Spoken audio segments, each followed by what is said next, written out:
Bonjour à tous et bienvenue à notre webinaire qui porte sur la mise en place du CSE.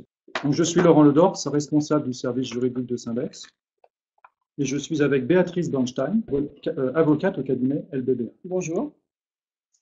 Avant de commencer, et surtout si vous venez d'arriver, présentez-vous sur la fenêtre chat afin de pouvoir poser vos questions pendant le webinaire. Nous y répondrons en cours de webinaire, par chat, et surtout à la fin de cette présentation.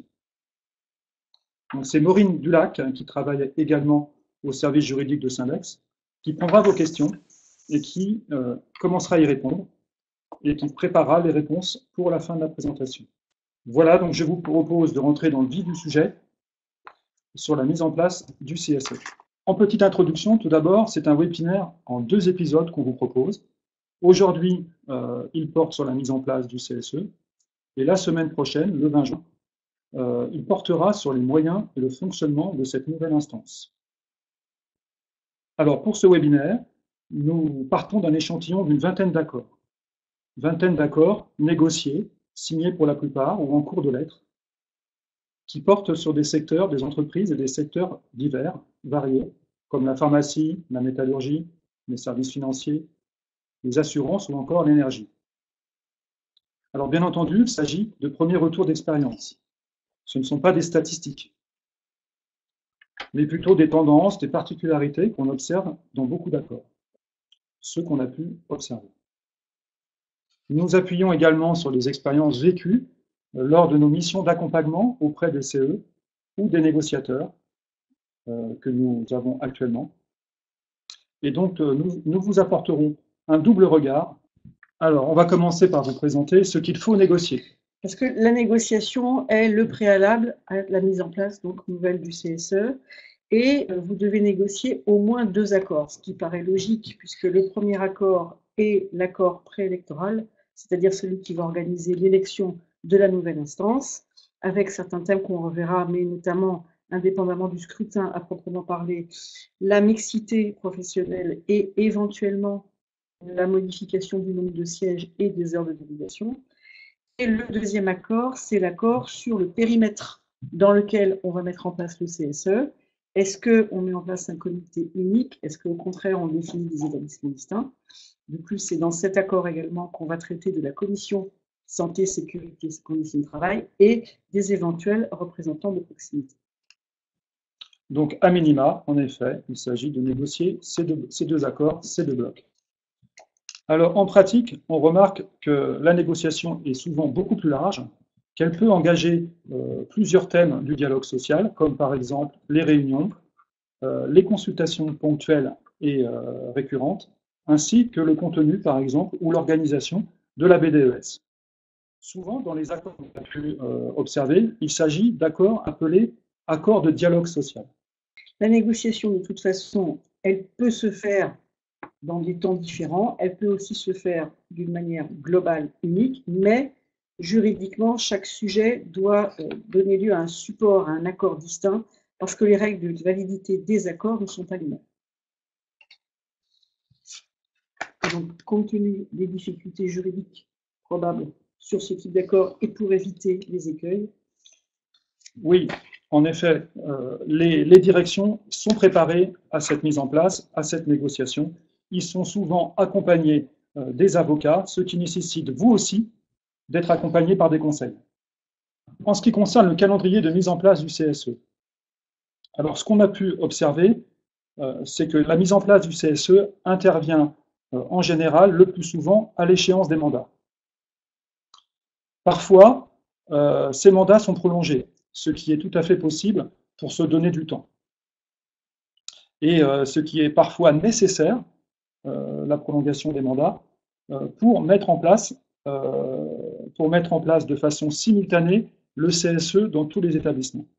Alors, sur ce point, il y a une curiosité que le ministère a admis à la demande d'entreprises importantes, nationales, qui ont considéré que dès lors qu'elles avaient 300 établissements distincts, il ne leur était pas possible de faire des élections simultanées. Et donc, on a admis, dans les questions-réponses du ministère du Travail du mois dernier, il est précisé que la mise en place des CSE d'établissements peut se faire de manière progressive, ce qui pose un problème sur l'instance centrale qui est alors mise en place et qui va être hybride, parce qu'on aura à la fois des membres des comités d'établissement qui ne seront pas encore passés en CSE, pour lesquels, par exemple, les suppléants seront membres de droit et invités à toutes les réunions, et dans le même temps, les nouveaux élus des CSE, qui, s'ils sont suppléants, et sauf meilleur accord, ne pourront pas siéger.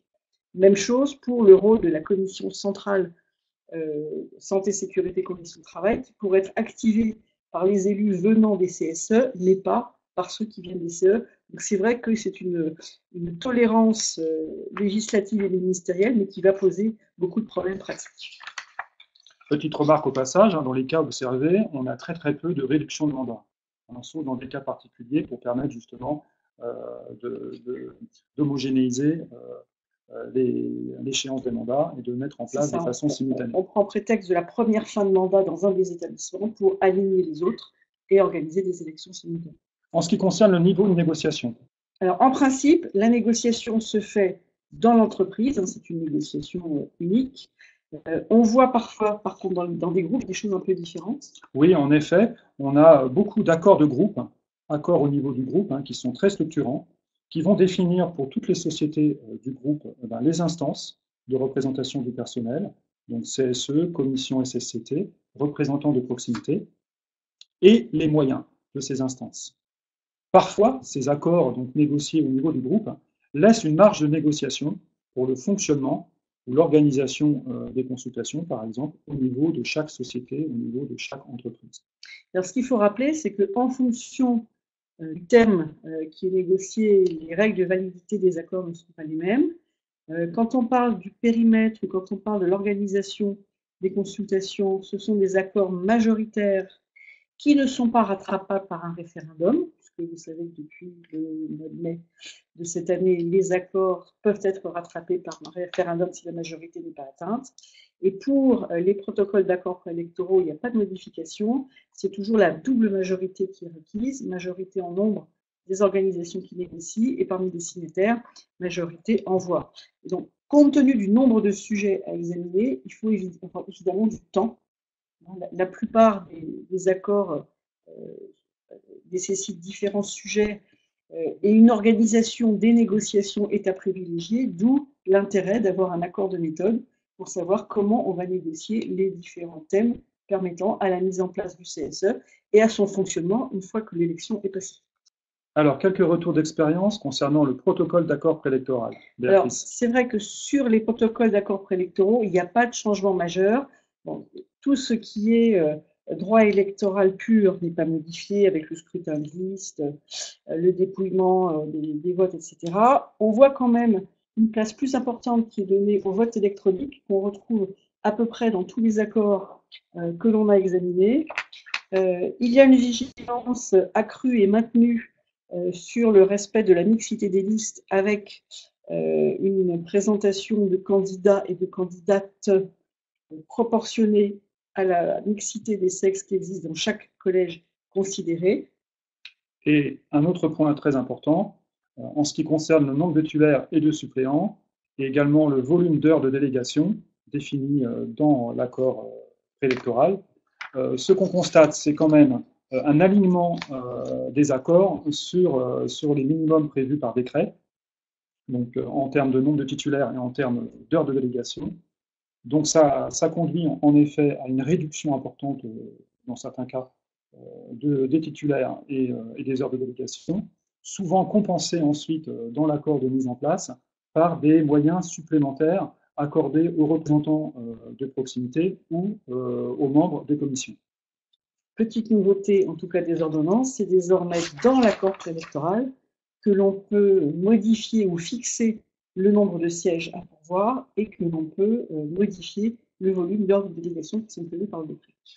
Alors, quand on parle maintenant de l'autre accord... Encore un petit point, Béatrice, avant de passer à l'autre. Un petit point aussi, c'est que la plupart des accords qu'on a pu observer s'alignent aussi sur la non-participation des suppléants aux réunions plénières. Souvent, en effet, cette participation est exclue lorsque les titulaires, bien entendu, sont présents. Et parfois, on trouve dans certains accords, du coup, un crédit d'heure de délégation pour les suppléants, pour leur permettre, par exemple, de participer aux seules réunions préparatoires. Dans l'hypothèse où le titulaire étant absent, il devrait participer à la réunion publique. Alors, sur le troisième type d'accord qu'on appelle en général l'accord du dialogue social et qui organise le fonctionnement, les moyens autres que les heures de délégation et le déroulement des consultations, se pose la question de la durée de ce type d'accord et on voit, c'est pas vraiment une surprise, deux grandes tendances. La première, c'est de faire de l'accord un accord à durée déterminée, calqué sur la durée de la mandature. Donc, en fonction du mandat dans l'entreprise, 2, 3 ou 4 ans, on a un accord de même durée, ce qui implique de le renégocier à chaque renouvellement de l'instance. Et autre tendance, mais qui est peut-être un peu moins prégnante aujourd'hui, ce sont des accords à durée indéterminée. Et comme on est sur un système nouveau et que, quelle que soit la pertinence de l'accord qui va être signé, il y aura toujours des frottements sur le fonctionnement de la nouvelle instance, on suggère de prévoir des clauses de révision au bout de 6 mois ou au bout d'un an de mandat pour vérifier et ajuster les dispositions de l'accord qui ne colleraient pas à la réalité et aux besoins des représentants du personnel et évidemment de la fonction. Voilà pour ce premier thème de la négociation. J'espère que vous avez des questions. Nous y répondrons comme prévu à la fin de la présentation. Alors, si on passe maintenant au thème du périmètre des instances ou encore géographie de ces instances. Alors, ce qu'on observe, c'est que le périmètre des établissements, le nombre et le périmètre des établissements est en principe déterminé par l'accord collectif. On a en fait, sur les cas observés, peu de décisions unilatérales, donc ce qui veut dire qu'en général, les partenaires arrivent à un accord majoritaire. Et puis, dans le cas où il n'y aurait pas d'accord majoritaire, il y a toujours la possibilité de refuser, en cas de décision donc, unilatérale de l'employeur, il y a possibilité de contester devant la directe, mais ces contestations, à notre connaissance, ne sont pas nombreuses pour le moment.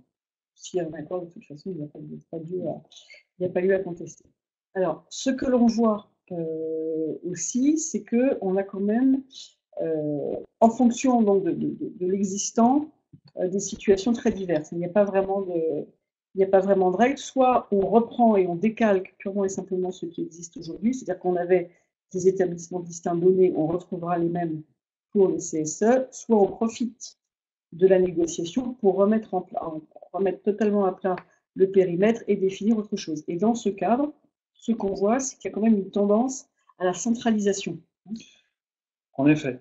Peut-être en cas de difficulté quand même, si vous rencontrez des difficultés pendant la négociation, dans certains cas, il est possible de s'appuyer sur la directe au cours de la négociation pour pouvoir échanger sur ces questions de périmètre et de géographie. Un peu comme ce qui se fait dans le PSE, par exemple. On essaie d'aller voir la directe sur un niveau de discussion pour voir si elle peut faire pression sur la partie en face pour l'amener à raison dans les négociations.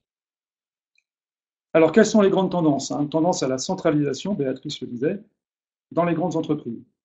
Donc, en fait, comme la définition des établissements distincts s'aligne à peu près sur ce qui était reconnu pour les comités d'établissement et que disparaissent les établissements pour les délégués du personnel, les CHSCT, on a une tendance à la remontée du centre de décision qui va être le lieu de mise en place de l'instance, et on a une tendance générale à la disparition des établissements distincts et à la mise en place d'un CSE unique, parfois compensé, on en reparlera, par des représentants de proximité. Et lorsque on reste sur un découpage en établissements distincts, on voit quand même un redécoupage des établissements qui préexistaient et un regroupement des sites pour faire des établissements distincts plus importants que ceux qui existaient jusque-là. Et les entreprises en profitent pour, dans les accords, inciter à recourir, plus que le minimum légal, à des réunions par visioconférence, ce qui permet évidemment d'économiser les coûts de déplacement des élus s'il faut les faire venir de différents sites français vers le siège. Alors, quelques exemples de ces géographies possibles, de ces périmètres possibles. Alors, Première hypothèse, aujourd'hui, vous avez un comité d'entreprise unique, c'est facile, c'est carré. On peut imaginer que demain, vous avez un CSE unique, ça je pense que c'est la situation qui pose le moins de problèmes. Mais on peut aussi imaginer que votre comité d'entreprise unique va donner lieu finalement à, après découpage et reconnaissance d'établissements distincts, à la mise en place d'un comité central et la mise en place d'au moins 2 comités d'établissement. Autre situation possible. Alors, on a aujourd'hui un CCE et des comités d'établissement, et là, on a plusieurs cas de figure.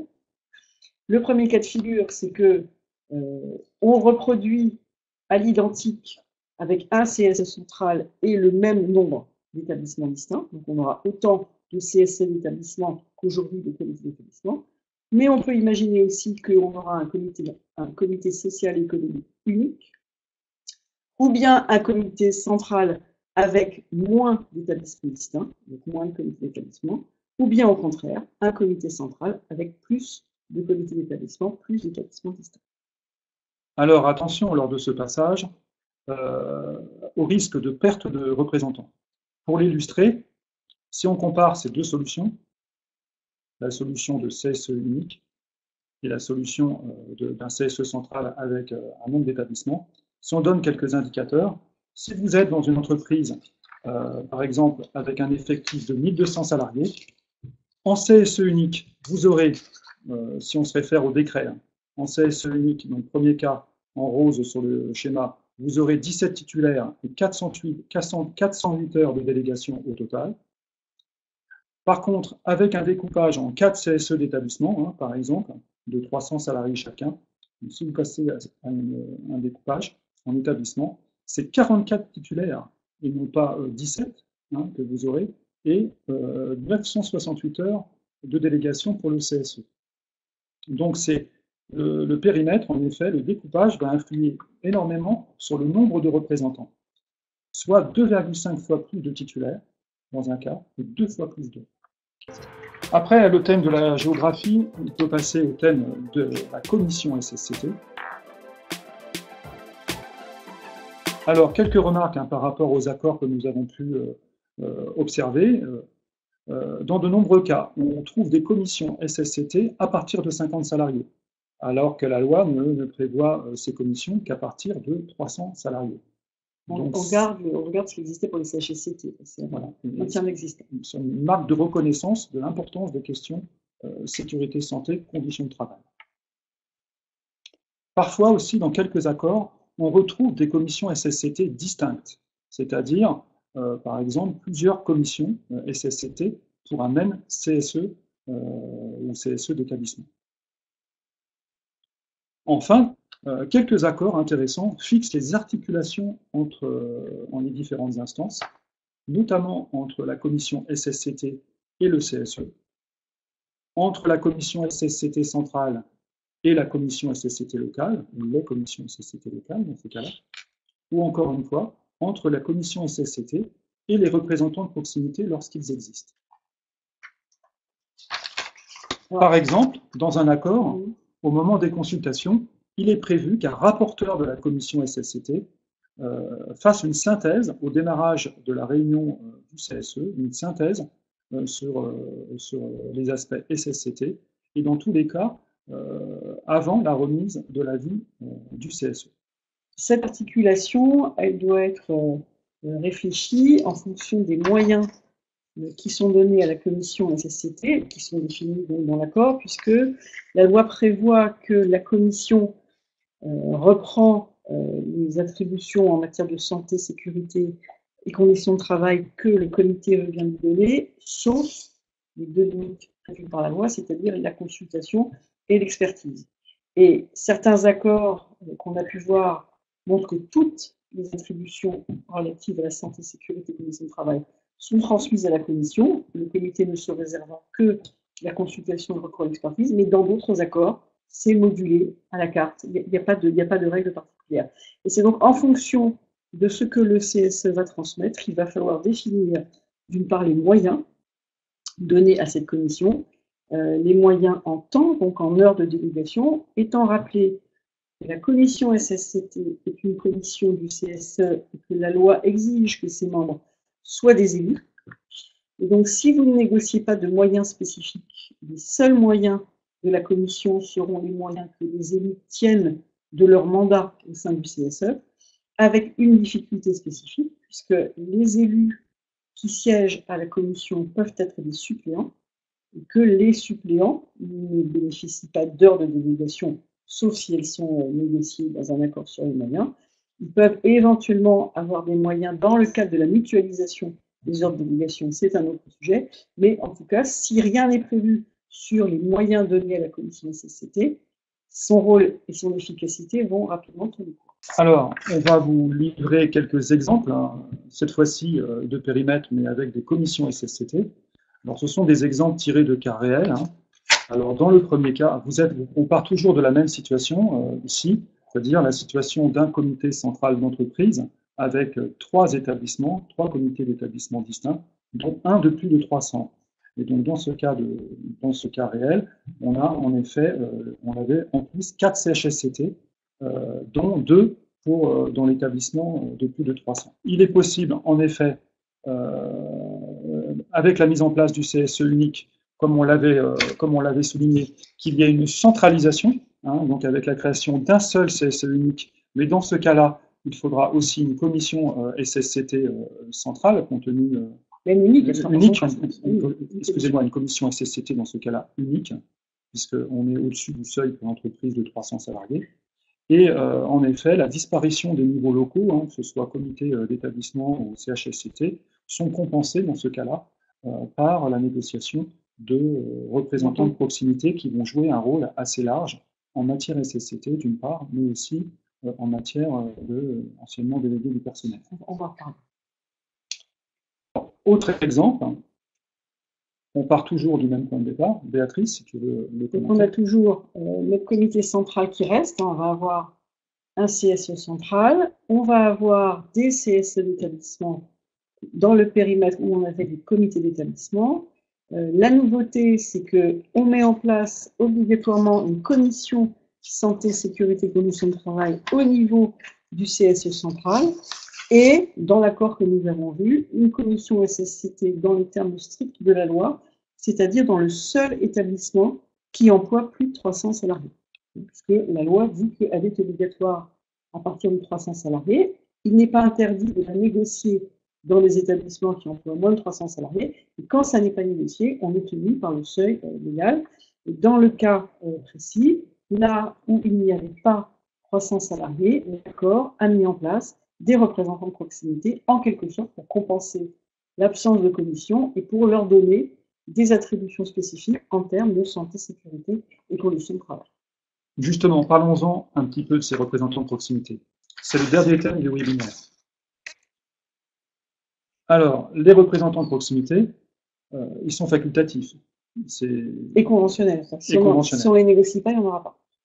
Donc, ce n'est pas systématique. Hein, dans les accords de l'échantillon, tous n'ont pas donné lieu à la négociation, à la mise en place de représentants de proximité. S'ils existent, ils doivent nécessairement être désignés par le CSE, mais pas forcément parmi les membres du CSE. Ça peut être des salariés, une appétence particulière pour ces thèmes, et qui, précisons-le, vont bénéficier du statut spécifique de représentant du personnel. Et de la protection, et donc de la protection de ce statut. Qui s'y attache. Alors, les cas de mise en place, on les a déjà abordés rapidement. Hein. Dans le cas d'un CSE unique, les représentants de proximité compensent en fait, remplacent en quelque sorte la disparition des CSE d'établissement, alors qu'à l'origine, les ordonnances n'étaient pas vraiment, ne prévoyaient pas un rôle de remplacement d'instance, mais plus de complément. Donc, premier cas général, et le deuxième cas général, comme on l'a vu aussi dans l'exemple précédent, dans le cas d'entreprises divisées en établissements, pour permettre une représentation du personnel dans tous les sites. Exactement, puisqu'on peut avoir un comité d'établissement avec des élus qui viennent de certains endroits, et pas forcément tous. Donc, pour s'assurer que chaque salarié peut s'adresser rapidement et de manière proche à un représentant du personnel, la tendance est de privilégier la proximité, comme on donne l'indique leur nom. Alors, qu'est-ce qu'ils font? Alors là aussi, il faut tout négocier, puisque la loi dit que c'est l'accord qui crée ces représentants qui définit leurs attributions, notamment en matière de santé, sécurité, conditions de travail. Ce qu'on peut voir dans les accords, c'est que d'une part, ce sont des intermédiaires entre les salariés et soit le comité, soit la commission santé-sécurité. Donc, il se voit souvent donner le rôle de recueillir et de présenter les réclamations individuelles et collectives, ce que faisaient les délégués du personnel. Et à ce titre, il est important de négocier la manière dont les représentants de proximité vont travailler avec le CSE pour que le CSE soit au courant des questions qui sont recueillies sur le terrain. Et si on leur donne des moyens en termes de conditions de travail, de santé et de sécurité, il faut prévoir leur articulation avec la commission SSCT. On voit souvent dans les accords que quand un sujet spécifique qui a pu être relevé par un représentant de proximité est à l'ordre du jour, soit du CSE d'établissement, soit de la commission, le représentant de proximité est invité à participer à la réunion. On voit aussi que dans certains accords, les représentants de proximité d'un périmètre donné sont invités systématiquement à la commission SSCT pour rendre compte de leur activité. Et puis on voit une nouveauté, mais qui visiblement se répand parce qu'elle existe dans plusieurs accords, c'est que on regroupe les représentants de proximité dans une espèce de commission, dans une instance de proximité qui va donc qui va fonctionner un peu comme un comité, mais qui n'en est pas un, mais qui va être un peu un comité de représentants de proximité. Mais attention, ce fonctionnement ne retire aucune prérogative aux prérogatives du CSE. Et évidemment, la commission ou l'instance de proximité, si elle existe, ne se substitue ni à la commission santé-sécurité, ni au comité. D'où l'intérêt et la nécessité d'articuler les représentants de proximité seuls ou en instance ou en commission avec les instances préexistantes. Voilà, nous avons balayé les principaux thèmes concernant la mise en place du CSE. On va maintenant se tourner vers Maureen Dulac pour répondre à quelques questions que vous nous avez posées pendant cette présentation. Alors, je vois une question de Johan sur le problème de la mise en place progressive du CSE. Ah oui, ça c'est un sujet un peu coton. Est-ce qu'il est possible d'y avoir des établissements en carence de représentants de proximité, c'est-à-dire que les mandats sont arrivés à échéance et que le CSE n'est pas mis en place? Alors, attention, parce que si les mandats sont arrivés à échéance, en principe, il y a obligatoirement l'organisation d'élections. Soit les mandats ont été prolongés jusqu'à la mise en place du CSE, mais je ne vois pas comment on peut dire les mandats s'arrêtent et on n'a pas encore organisé l'élection. Bon, c'est peut-être la situation. Bon. Dans ce cadre-là, je ne vois pas bien comment on peut mettre en place des représentants de proximité, puisqu'on commence par organiser l'élection du CSE. Les représentants de proximité ne sont pas là pour pallier l'absence de CSE ou la carence d'élus dans l'attente d'une élection. Donc c'est vrai qu'il faut un peu clarifier déjà le cas de figure. En principe, en tout cas, dès lors que les mandats sont échus, il y a automatiquement, et c'est l'obligation de l'employeur de veiller au renouvellement régulier de l'instance représentative parce que l'employeur est garant du bon fonctionnement des IRP, c'est la responsabilité de l'employeur. Si l'élection n'est pas réorganisée, il vous appartient d'aller ordonner, faire l'organisation au plus tôt de l'élection en question. Mais en tout cas, ce n'est pas le rôle des représentants de proximité que de pallier la carence d'un CSE. Autre question, Roger, les règles de référendum pour la validation des accords collectifs. Alors, depuis le 1er mai 2018, sauf pour les accords dont la loi en dispose autrement, par exemple les accords sur le PSE, par exemple les accords sur le périmètre des établissements distincts, où la loi dit que ce sont des accords majoritaires sans possibilité de rattrapage. L'accord de droit commun est aujourd'hui conclu dès lors qu'il est signé à la majorité des organisations représentatives, c'est-à-dire par une ou plusieurs organisations qui ont obtenu ensemble au moins 50% des voix exprimées au premier tour des dernières élections professionnelles en faveur des organisations représentatives. Bon. Si cet accord est signé par une ou plusieurs organisations qui représentent au moins 30% des voix sans atteindre 50, la loi leur donne la possibilité de demander l'organisation d'un référendum pour valider l'accord et obtenir une majorité directement par l'expression des salariés.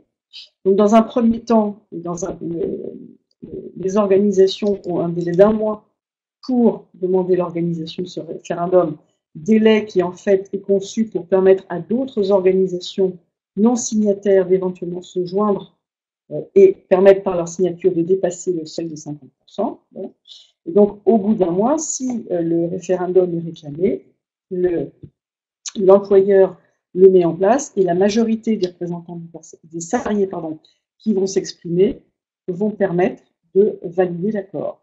Première hypothèse, le référendum passe le seuil des 50% des salariés qui s'expriment, l'accord est considéré comme valable. Le référendum n'atteint pas la majorité, l'accord n'est pas valablement conclu et est considéré comme caduc. Troisième hypothèse, les organisations syndicales qui ont signé à 30% l'accord ne demandent pas l'organisation d'un référendum. Et à ce moment, à l'expiration du délai d'1 mois qui leur était donné pour le demander, c'est l'employeur qui peut prendre l'initiative d'organiser un référendum, mais une réserve qui donne toujours la main aux organisations syndicales, c'est-à-dire qu'il peut organiser le référendum à condition que les organisations signataires décident de ne pas s'y opposer. J'espère avoir répondu. Je vois qu'il y a aussi une question de Pascal, mais Maureen va bien J'avais peut-être une question sur les représentants de proximité, les moyens négociables pour les représentants de proximité. Alors, cela va dépendre, hein, comme on l'a un petit peu abordé dans cette courte présentation, cela va dépendre du rôle de ces représentants de proximité. Hein, soit ils vont être donc sur un rôle en lien avec les questions SSCT sur les sites géographiques distants, hein, on va dire, ou souvent aussi ils vont être sur les réclamations individuelles et collectives au niveau de chacun des sites. Donc ça va un peu dépendre de leur rôle, de l'attribution qu'ils ont. Et deuxième élément de réponse, bon, s'ils participent à des réunions comme cela est possible, réunions par exemple de commissions SSCT, voire réunions de CSE, dans ces cas-là, il faut veiller à ce que ces temps de réunion ne s'imputent pas sur les heures qui auraient été négociées. Une question de Marc, bonjour, sur le caractère obligatoire ou optionnel de la négociation sur le périmètre. Alors, en principe, elle est obligatoire puisqu'on doit définir au préalable le lieu, le cadre dans lequel on va mettre en place le CSE. D'expérience, j'ai vu une situation où la négociation du périmètre s'était faite dans le cadre du protocole électoral. Les organisations syndicales qui n'étaient pas satisfaites du périmètre retenu avaient saisi la directe, et la directe a décroché son téléphone en demandant à l'entreprise de réorganiser une négociation spécifiquement dédiée au périmètre. Donc, j'ai l'impression que les instructions données au direct sont de veiller à ce qu'il y ait bien une négociation distincte et propre au périmètre. Cela étant, si ça ne gêne personne, si tout le monde est d'accord pour dire que, par exemple, il y a un découpage en établissement distinct qui est défini dans l'accord préélectoral, si personne ne conteste, ça passera sans difficulté. Le risque est toujours, évidemment, si quelqu'un n'est pas d'accord, il va saisir la directe parce qu'on estime que le périmètre n'est pas conforme à ce qu'il souhaite. Alors, une autre question de Jonathan. Les réunions CSE avec l'employeur s'imputent-elles sur les heures de délégation? Eh bien non. Ça dépend. Enfin, eh bien non, pour les titulaires et pour les réunions plénières en présence de l'employeur, bien entendu, ces temps de réunion ne s'imputent pas sur le crédit, sur les heures de délégation. Cela a été précisé dans les questions-réponses du ministère du Travail. Parce que les textes des ordonnances ont été variables, pas clairs du tout. La position de la dernière, c'est que les réunions avec l'employeur, les réunions plénières du comité, ne s'impute jamais sur les heures de délégation, quelle que soit la durée. Et pour les commissions, elle ne s'impute pas non plus sur les heures de délégation pour la commission SSC. Pour les autres commissions, sauf meilleur accord, il y a un plafond de 30 heures ou 60 heures par an en fonction des questions de l'entreprise. Alors, petite précision de Johan sur la question de la carence de l'établissement et des représentants de proximité. Là, on parle d'une carence au sens pas de candidat aux élections avec procès-verbal de carence à l'élection du CSE. Dans cette hypothèse-là, on raisonne, comme c'était le cas jusqu'alors, pour la carence d'un comité d'établissement. Il peut y avoir carence du comité d'établissement, mais éventuellement présence et élection de délégués du personnel.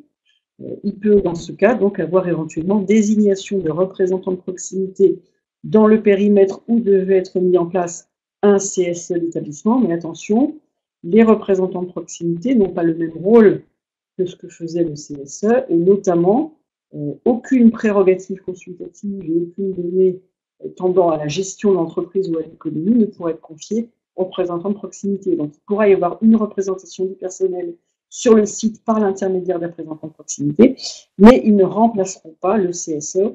Il faudra attendre la fin du mandat en cours, éventuellement 4 ans, pour revoir si au bout de 4 ans, des candidats se dévoueront pour se présenter et mettre en place et permettre la mise en place effective du comité.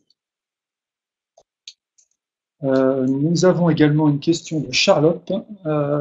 Si le comité d'entreprise, donc avant la mise en place du CSE, mandate un expert, un comptable, pour un droit d'alerte, et que la restitution et la majorité des travaux de ce droit d'alerte se fait alors que le CE n'existe plus, et que le CSE est mis en place, quel est le risque pour le paiement de l'expertise?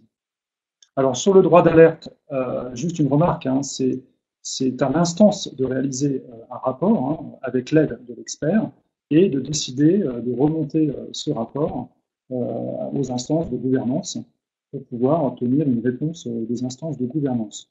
Donc la question elle est double. Est-ce que la mission de l'expertise peut continuer et également est-ce que la nouvelle instance peut exercer des attributions en matière de droit d'alerte? Ma réponse elle serait oui, à condition d'être vigilant au moment du passage en CSE, et aussi bien lors de la dernière réunion du CE que lors de la première réunion du CE, qui devra indiquer qu'il reprend à son titre à la fois le droit d'alerte en cours et l'expertise. En fait, les ordonnances organisent le transfert de plein droit tous les droits et obligations du CE vers le CSE. Les droits et obligations, c'est aussi le fait d'avoir désigné un expert. Alors, ça n'interdit pas au CSE de décider à un moment donné de mettre fin à l'expertise, mais comme ça pourrait arriver aujourd'hui, si on a une expertise en cours avec une nouvelle élection, même si on ne change pas de type d'instance, sur ce point, rien de nouveau. Et le risque sur le paiement de l'expertise, c'est un paiement qui pèse d'abord sur l'expert, puisque c'est l'employé. Si jamais le nouveau CSE décide de mettre fin au droit d'alerte et que pour une raison ou pour une autre, l'employeur dit « moi, le droit d'alerte n'a pas été mis à son terme, je ne paye pas ». Le risque, alors, il y a évidemment des moyens d'obtenir au moins le paiement de ce qui a été réalisé pendant que le droit d'alerte n'était pas contesté, mais en bout de course, le risque financier va porter sur l'expert. Est-ce qu'il y a d'autres questions? Est-ce qu'il y a d'autres questions avant de finaliser ce webinaire? Alors, on a une question. On a une question qui vient de tomber sur la fusion des budgets de Pierre. Budget de fonctionnement et budget ASC. Alors, c'est un sujet qui est pas simple. Il n'y a pas de fusion des budgets en un seul. Le CSE a toujours un budget destiné à son fonctionnement, exactement à ses activités économiques et professionnelles, comme on dit maintenant, et un budget destiné aux activités sociales et culturelles. Simplement, au moment du passage du comité en CSE, le comité va devoir faire un état, un inventaire, une clôture de ses comptes et peut décider d'une affectation différente des sommes qu'il a au titre de ces deux budgets, notamment en vidant ses réserves. Il peut dire, par exemple, je vais mettre 20% de mes réserves du budget de fonctionnement vers les activités sociales et culturelles. Et mettre tout ce que j'ai en activité sociale et culturelle à la même destination. Et à sa première réunion, le CSE va devoir décider s'il accepte la répartition qui est faite ou en décider d'une autre. Mais une fois que cette décision et cette répartition pour l'avenir est adoptée, le CSE va continuer à travailler et à gérer ces deux budgets différents. La loi organise simplement la possibilité chaque année de transférer une fraction de l'excédent de chacun des budgets vers l'autre. Alors, la loi nous dit que le budget des activités sociales et culturelles peut être transféré dans la limite de 10% de l'excédent vers le fonctionnement. On n'a pas le pourcentage qui est prévu pour la fraction de l'excédent du budget du fonctionnement vers les activités sociales. A priori, c'est la même. Ce qu'on peut voir en tout cas, c'est compte tenu des sommes que le comité va être amené à prendre en charge, vous avez quand même intérêt à garder du fonctionnement parce que les sommes mises à la charge de l'entreprise sont réduites, ne serait-ce que pour tout ce qui concerne les conditions de travail. Le CHSCT n'avait pas de budget, donc l'employeur prenait en charge une grosse partie de ses dépenses, de ses expertises, de ses contentieux éventuels.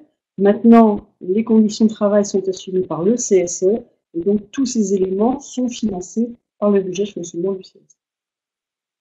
Alors, une question justement en lien un petit peu avec celle-ci, sur le financement des expertises donc, soit économiques, soit expertise SSCT. Alors, une remarque, hein, les conditions de financement des expertises ne changent pas jusqu'à la mise en place du CSE.